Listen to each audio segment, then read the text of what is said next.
anything to sell, buy? I noticed some of the prices are going down around our area. I was looking at some this morning from Overland and Florissant. They reduced the prices on.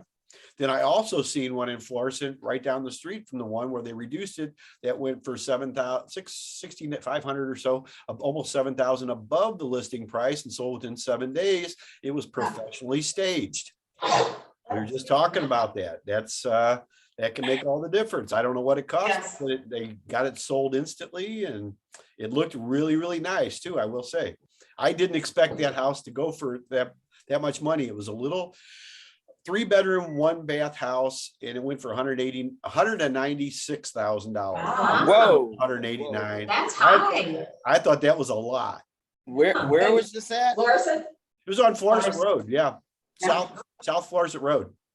I thought it was a lot. It was a brick home. Those are nice homes, but if you ask me, it wasn't one of the ones like we used to have. They had the Cape Cod style with the upstairs. It was it looked similar, but it didn't have the upstairs. But it did have an addition on the back, a one room they added on there.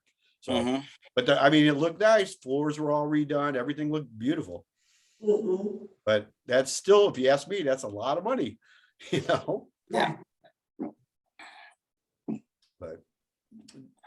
But it doesn't matter. It wasn't my money. Yeah. But I noticed the ones in Overland, I was looking too, St. John area, some of them have come down quite a bit that I looked at this morning. They reduced the price, and they were been on the market now for, not quite a month, but for a while, a couple weeks anyway. So don't know if that's a trend or not. I think it's still a good time to be a seller. Yeah, I think so. Yeah. But you can always buy it at a discount too, man. There's always deals out there. Just got to True. find the off-market ones. Yeah. Yeah, I think the sellers are going to start to be a little more realistic about what they feel their property value is. We'll see. Gonna hopefully start to get a little bit more flexible. Well, if the market changes like it did before, and there's always fluctuations, of course, there'll be all kinds of bargains again, and then there'll be too many people. Right now, I still see ads on TV, and I get so much stuff of people. And this is what I remember happened before, back 2005, 6, 7, in that range. But everybody's an investor, everybody's a wholesaler, everybody wants to buy your property, and everybody's paying too much.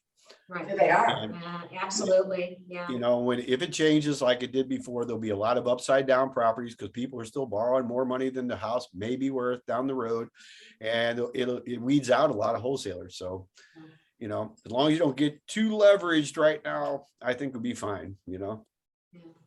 Are the banks, are they allowing people to bring their own money to the table if, let's say, the property is 250 and it only appraises at 240? Are they allowing them to, I guess that's an option, they can bring 10 grand to the table to purchase the property?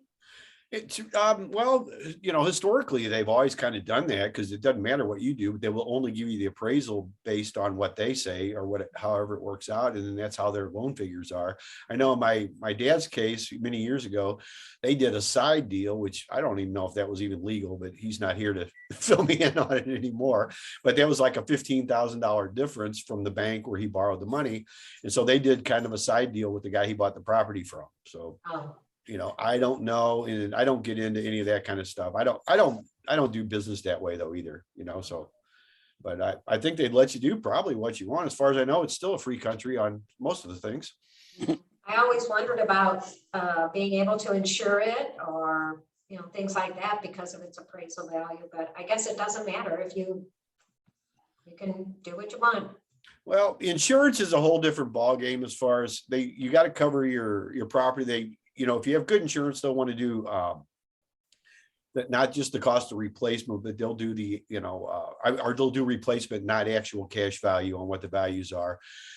Those maybe are not even enough though. I had a house that was, that was targed from an arsonist a couple of years ago and burned down. They gave me the full policy value back on replacement value, but it wasn't enough to actually replace it when I talked to the contractors.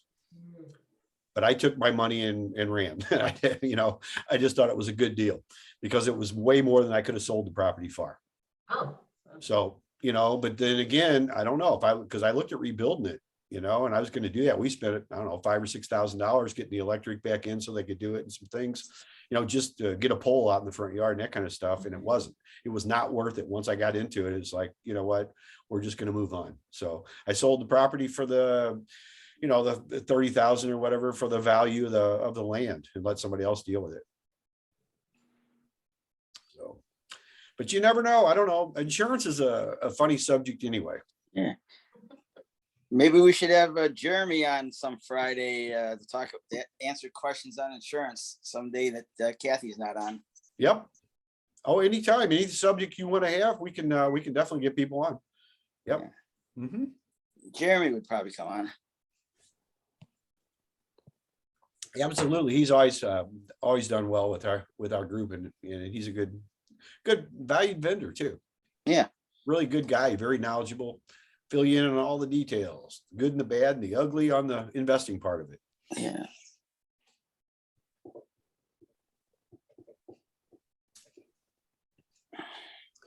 Anybody got stuff they're working on? Anybody need contractors or anything? Or they got good contractors they want to share?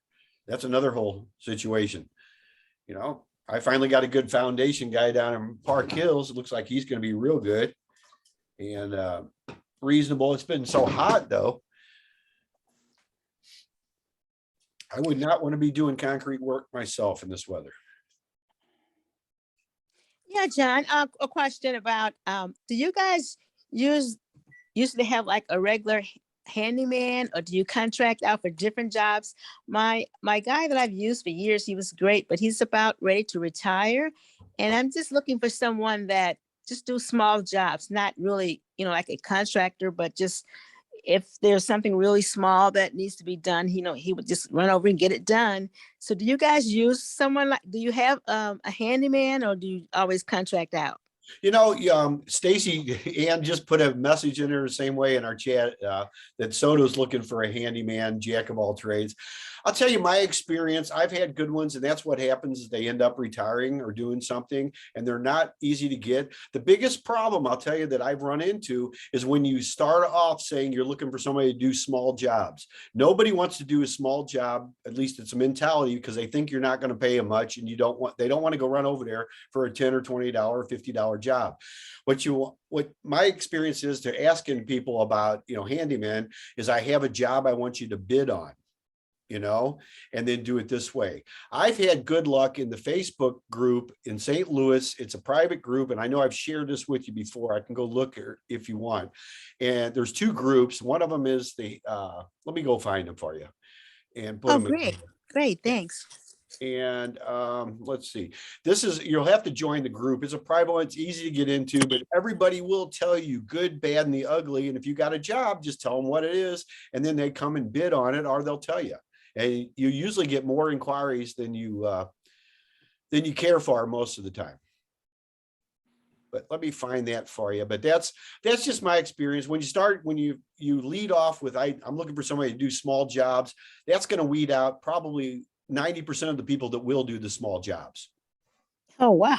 So just keep that in mind. Wording and verbiage is so important, languaging, when you talk to people, even that, like with your customers, like we've talked about this somewhat before.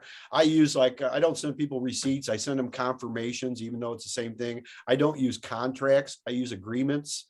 They don't sign anything. They authorize it. So, there's just certain words that just, and we all do it, whether we are conscious of it or not, Oh yeah, that's true. You're absolutely right. Yeah. So just something to keep in mind. And it's, you handyman, when you do that too, that kind of narrow, people feel sometimes maybe less valued. And I don't know if that's the correct term I'm using on that, but that's just kind of how it feels, where they want to be an expert in certain areas. Maybe they're an expert in general, contracting or something like that, Yeah, actually, that is kind of a demeaning word too. You kind of saying that, well, you're not really an expert. You don't really know what you're doing, but I have a small job to do. So that's, you really shouldn't use that word. Handyman doesn't sound too good. Yeah, and it's nothing, degrading, I guess, is way it seems like it. It's not that you're trying to be mean or anything, but you're not also looking for a a big expensive contractor, I totally understand that because you never know what you're going to get. But I just ask for bids nowadays. And sometimes you got to go through a few. I know Paulie with JT Fox's group, they did a thing out in California over the last few months, and he actually had to go out there because the contractors, there was a big problem. And he had to go through like 15 bids to get a wall that was done wrong, originally done right. But they went everywhere from 60,000 down to where he finally got it done for like 13,000. And it took that many people, but what you go to, what he did is use them like I'm going to the authority, I'm looking for an authority bid, and I don't know if that's a good way to word it or not, but it does work pretty well. Benedict put a handyman in there too. I'm looking for this other thing. You may want to call them, let's see, solutions. Okay. We do it all. Okay. Well, there you go. You might want to try them. Hawkins Handyman Solutions. We do it all. Wow, I guess, yeah, that should cover everything. Well, you would think. Maybe. I don't know. Let me find it. Well, a good handyman like mine, and the reason I'm not giving his name out is because he's semi-retired. He only does it for a few people now. But things he can't do, he knows he's got friends, he knows who to go to. Yep. So yeah. Good. Yeah, I just added Mr. Hawkins. He actually has done some work for me, like some inspection work and stuff like that. So smaller jobs, getting it ready for our occupancy permits and stuff like that. So he's been really responsive, quick to do the work. So it's worked for me. Oh, good. Okay. Here's the Facebook group, the contractors. This is a pretty good one. And let me find the ones with deals gone bad. That's a good one too, because you can find out between those two. I think that whoever hosts it does the same thing with both of them, but let's see. Deals gone bad. Yeah, that's a good place to find out who you don't want to hire. But then again, you get recommendations out of it also. So let me find that one. I've shared this resource before, but it really has worked well for me. Both of them. The one has like 20,000 members now. And then this one over here, it looks like they have over 10,000 members now. So. Oh, wow. Yeah. So here you go. There's the two that I use a lot. Then again, you can always, I think Melissa, I don't know if she's here. Oh, I think she's coming in now. You might want to ask her too. She knows people too. Like Jim just said, I've had the same kind of thing where people will know, who's good at something else. They may not be the electrical contractor that's licensed, but they'll know somebody, Yeah. So, Okay. That's referrals, and it goes back to your networking with, it's relationships. You have a good relationship with somebody, just ask them if they can't do it. A lot of times they will tell you.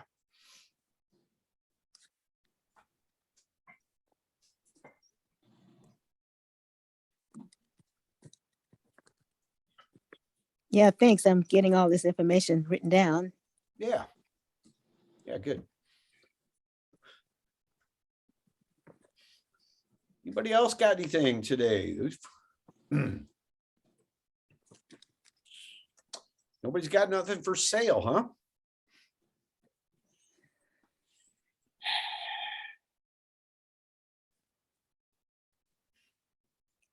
Jim's just ready to go to the ball game. What time does it start? It's a 7:30 start. Oh, okay. So I'm gonna get down there about 5 or so, get the giveaway, go grab something to eat, and then hopefully they'll play decent tonight. What are they giving away? Tonight's a hat, baseball cap. Nice. Yeah. Very nice. Yes. Yeah, I think it's at 7:15 and they're playing the Reds for 3 games, right? I believe so, yes. Nice. Cincinnati Reds, so they might actually have a chance to win tonight. Yeah. A little better. They haven't been so good the past month. They haven't been playing good. Yeah. Mm.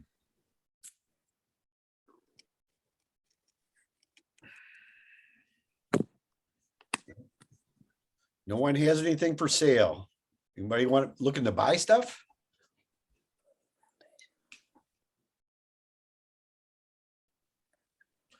Not over market value, I would assume.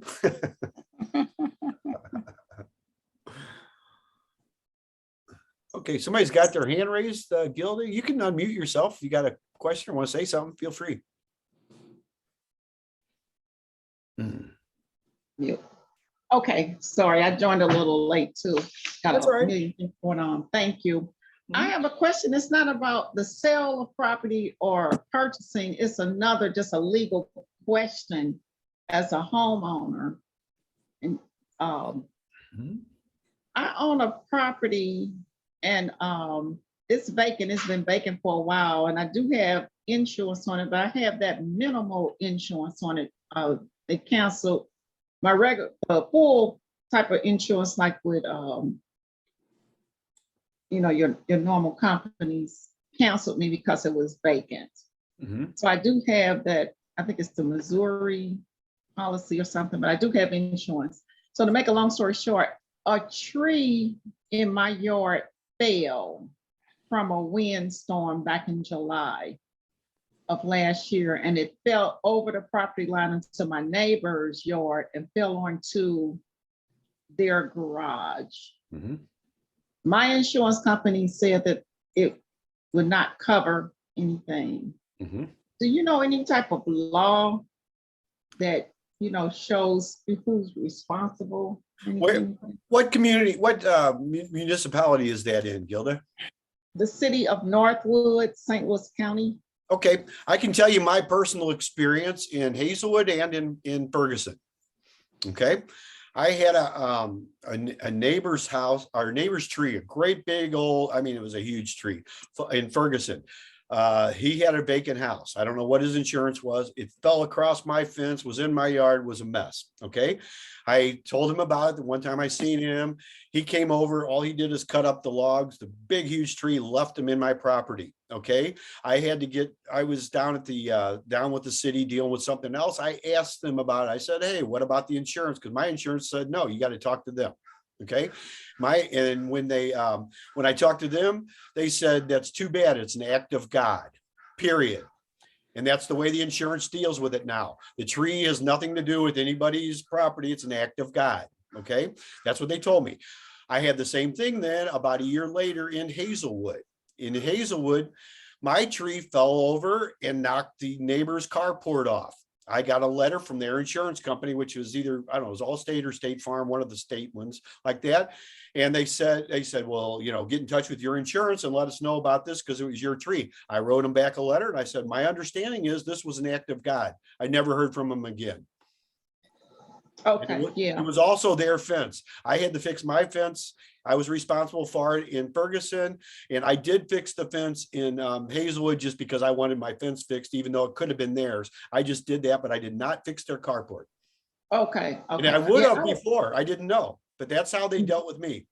Yeah. Okay. Well, I'm not a lawyer, and I don't appear as one on TV, but my understanding is same as John's, except I've heard that the tree is rotten or dead, then you should have a responsibility because you should have known that it is a dangerous tree if you can actually see it and tell if it's rotten or dead.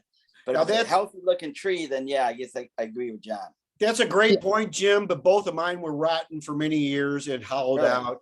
And that's a litigation point once it comes down to it. I'm not a lawyer either. I'm just telling you my personal experience with it. That's how Ferguson dealt with me, and that's how Hazelwood dealt with me. Okay. Somebody's got their hand up. Is that Melissa? You don't have to raise your hand. You can talk. Feel free. My mom is in the market right now. And it can be a fixer upper. She's totally fine with that. She knows the right people to call. So she's specifically looking in Jefferson County. So it could be like Arnold, High Ridge, Fenton, but it needs to be a Jefferson County zip code. So not St. Louis County. So if anybody has anything, in Jefferson County area, even Arnold, definitely reach out to me because we might be interested. Okay. Jefferson County, you said? Yes. Okay. Is there any certain square footage, bedrooms, price range, how much repair that she's willing to take? I mean, She's willing to put in all of the work. So if it's a total gut job that she needs to do, she could be willing to do that. Ideally, partially ready to move in, but it doesn't have to be. She's got a place to live for now. I would say at least 3 bedrooms, and the hopes is 2 bathrooms, but if it's 1 bathroom or 1.5, that could be doable. Okay. And as far as price range is concerned, it would really just depend on what needs to be done in the home. Right. Okay. But she's definitely willing to put in the work, you know, if it's a full rehab. Okay. Yeah, she does know the right people. We were just talking about contractors before you got on, and I think Ann she was kind of looking for a handyman type person, and we had a little discussion about that. But Ann, was there something in particular that you were needing done in the meantime? Well, yes, just small, let's see, a house is in Hazelwood, and the ceiling, it needs like ceiling paneling or drywall or something, you know, repair. So Okay. like I said, it's very small. So yeah. Mhm. All right, well, maybe I can come by and take a look at it one day next week. And if it's not a job for me, I will be able to refer you to somebody, okay? Oh, okay. Mhm. Yeah, thank you. No problem.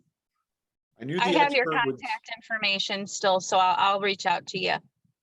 Great. Yeah, and I have yours. So yeah, we can connect. Great. Okay, thanks, Ann. Thank you. And this is not on topic, but it appears from personal experience that the COVID thing is getting really bad in this area. My wife came back from California after 8 days on a trip with my daughter, and 2 days later she had COVID, and I was negative at that time. But on Tuesday I tested positive, but haven't had much in the way of symptoms. But my daughter who was negative, went to Girl Scout camp last Saturday, and gave us an emergency call late last night that they're closing the camp down because that had COVID everywhere. And that's up near Troy, Missouri. So it sounds like perhaps in this area, COVID is getting really bad or beginning to get really bad. And I think you know, the task force had the doctor on a night or two ago saying, yeah, he was worried because people weren't wearing masks and they didn't have restrictions. And this one, number 5, I guess, is really bad. So you all might want to be more careful than usual here for the next month or 2, if possible, that you don't come in contact with it or that. I guess I'm going to have to stay inside for at least another week here to avoid maybe spreading it, even though I'm supposedly over it now. But just sending out a public health notice to everybody. So watch out. Yes, Bruce, you're absolutely correct, because I know several people that have tested positive as well. So it's really coming back, and they are predicting this fall that it's going to be like really bad. So yeah, everyone just be aware. Yeah, I'm doing my part. I had my second booster on Wednesday, and then last night I had some Jack and Cokes to help boost that. Yeah, I hear alcohol kills it off. So maybe we need to do some more Jack and Cokes a couple times a day, right? Right, Jim? Yeah. The only trouble is who's going to do the driving to and from the ball game. No, that's true too. That's a problem. I've been taking Metrolink, but I gotta get back and forth to Metrolink too.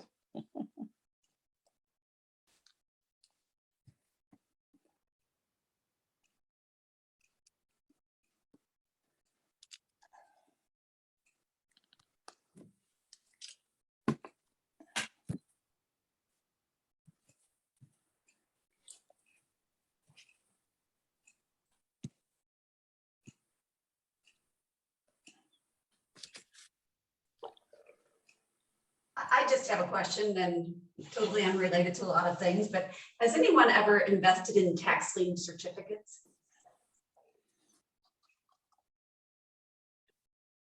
Yes. Where you collect interest? No. No. So it's a good strategy. A lot of people use. I always want to own the property. I don't want anything to do with interest. I'm not interested in interest, but it's a good strategy for a lot of people. Okay. Illinois, you bid it down. I know that. In Texas, they'll pay you like 25% for like 6 months, then it goes up to 50%. So I mean, it's good straight. Here's the biggest problem I found. They'll pay you back when and if the people that owe it redeem the property. If they don't, then you're stuck with the headache kind of down the road of buying stuff you don't know about, kind of, I mean, there's other stuff. You don't really own the property without quiet titles. There's a lot of stuff that goes on with the liens. People act like you can just kind of, I've seen people teach us, you can foreclose on them right away. And then you don't, nah, maybe not, I don't count on that. So, but it's a good, it's a good strategy for a lot of people. If you want to make, 5 or 6 or 10% interest, even 20. I know Illinois, I think they started at 18, then you bid it down. Problem with Illinois though, is if I don't know much about, because I've never done it other than I've looked at buying silos over there to put advertisement on, because I thought that would be a good strategy. Yeah. Oh, billboards and silos is a great strategy to have. There's more to it than just buying them. But the problem that they had is half the people went to jail for insider, I guess, trading. They were giving them only to their buddies, all the prime properties. Oh, yeah. Yeah. And that was, I don't know, and well, Illinois is a funny state anyway. I know at one time, just a couple of years ago, 4 out of the last 7 governors were all in prison at the same time. And I thought it was the most corrupt state. I looked it up and it turns out they were number 15th on the list. North Dakota was the worst, which I really was amazed at. Oh, geez. Wow. But, and I don't know what it's like now, but I seen that, it's like, you know what, I really don't want to do business with a whole bunch of crooks anyway. Yeah, there was some advertisement. I don't know how I got it. Maybe I was on his list. Dale Sweet, who's been to our meeting a couple times, helps people buy pieces of land where taxes are owed on it. And I think there was some ad that went out recently that he's given out a list to anybody that calls him. But like John said, usually if it's gone for 3 years or something like that, at least in the city, a lot of places it's an odd parcel or something that nobody wants anyway. So you have to do due diligence. And of course, John mentioned that the county is not that great to deal with either. But then John has that preemptive strike technique, if you want to call it that, if you're from a military background, where he'll go through the records and find out people who were behind and out of state and send them letters.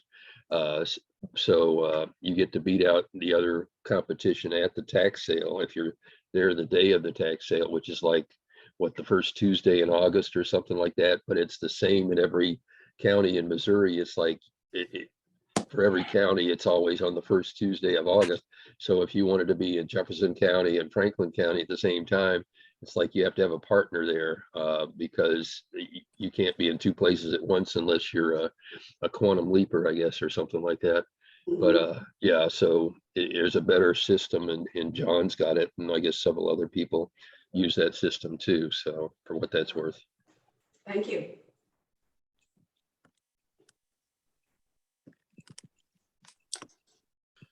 It's like Steve asked if the tree's been dead for a long time. I don't know. Like I said before, I'm just telling you my experience on the trees.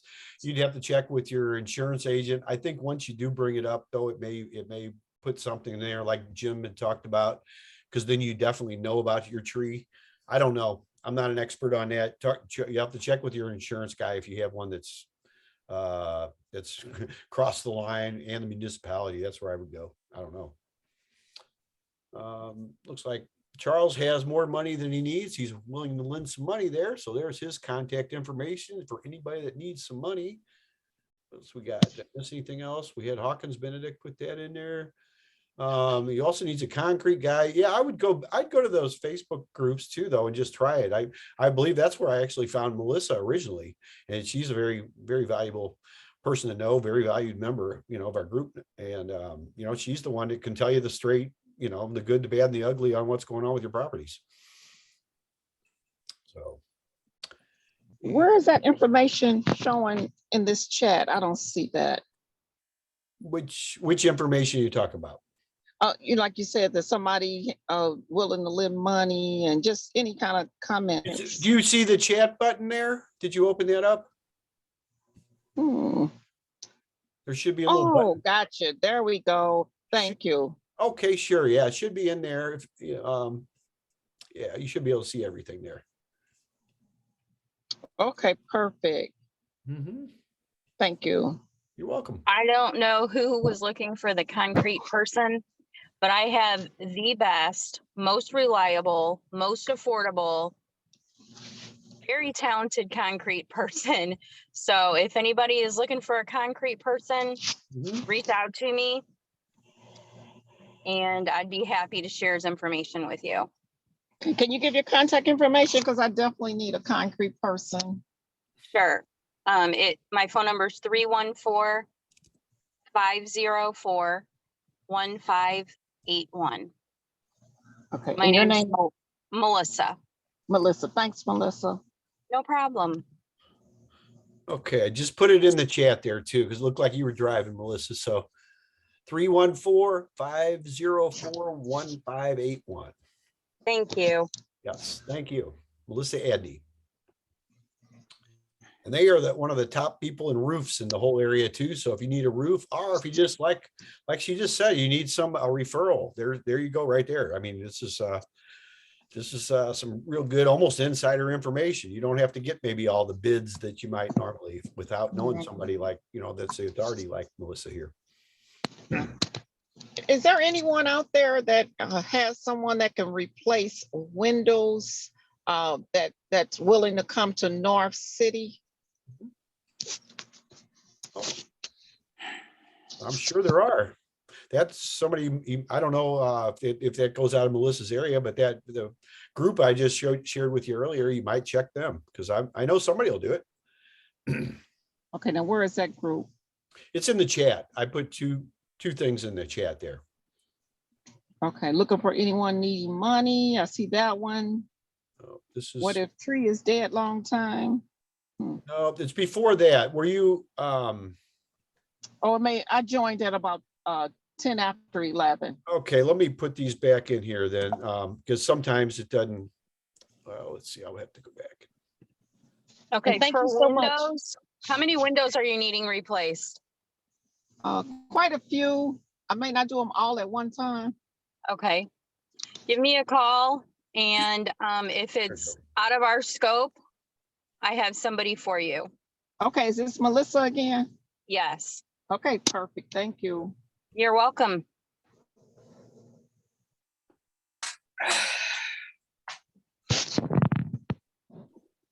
All right. Yeah, David said he used his state window, state window. There it is, for repair, received good service. Okay, good. Great.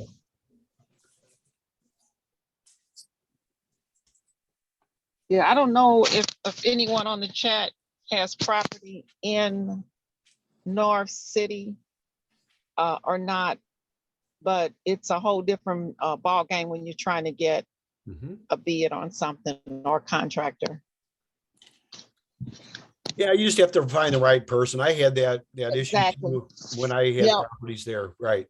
Yeah, exactly. Yeah. Yep. Understood. Yeah. Thank you.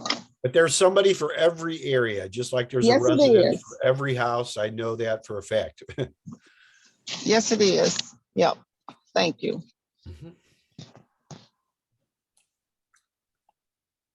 All right. Anybody else have anything today? We have a lot of good things going on here, a lot of good shares. Or is everybody ready for lunch and then the ball game like Jim up there? He's got his mind already 6 hours ahead. Yeah.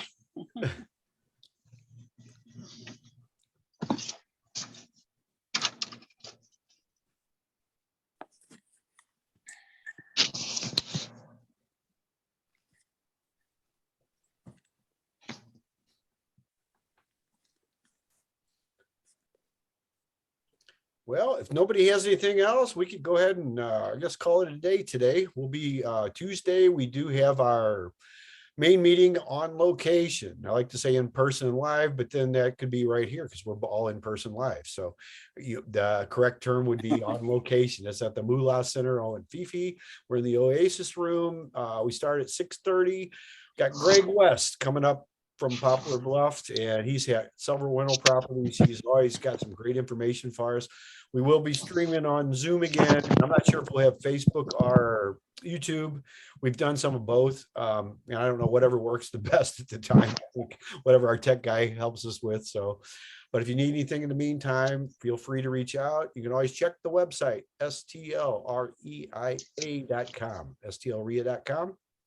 So, and we will be here every Friday. I don't think we've missed, but maybe one in the last, we're in our 3rd year now. So this is always good source of information, even though we got a small group today. Look at all the great information that was shared. Stuff you're not going to get anywhere else.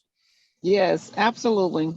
So we, welcome you always. This is something no cost to you.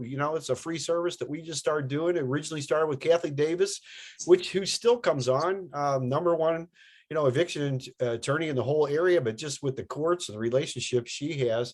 And she comes on the 1st Friday of every month now. And as far as we know, we're continuing that into the future. This is good for all of us. So anything you want to know about subjects too, if you want to put a subject out here, somebody a couple of weeks ago said something about credit, which we just did one on Wednesday. And I haven't had a chance to put a replay up yet. I was working on that this morning, but I was gone for a couple of days, but we'll have that up. But if there's anything you want to know about, we'll see if we can get it, get somebody, get an authority on there, or somebody that, knows about it. So feel free to do that. Otherwise, I guess we'll see you next week if nobody has anything else. All right. Well, thank you very much for tuning in today. It's good seeing everybody. Thanks, everyone. Yep. Yeah, you too. Bye. Thank you. Thanks, Bye-bye. everyone. Thank you. Bye.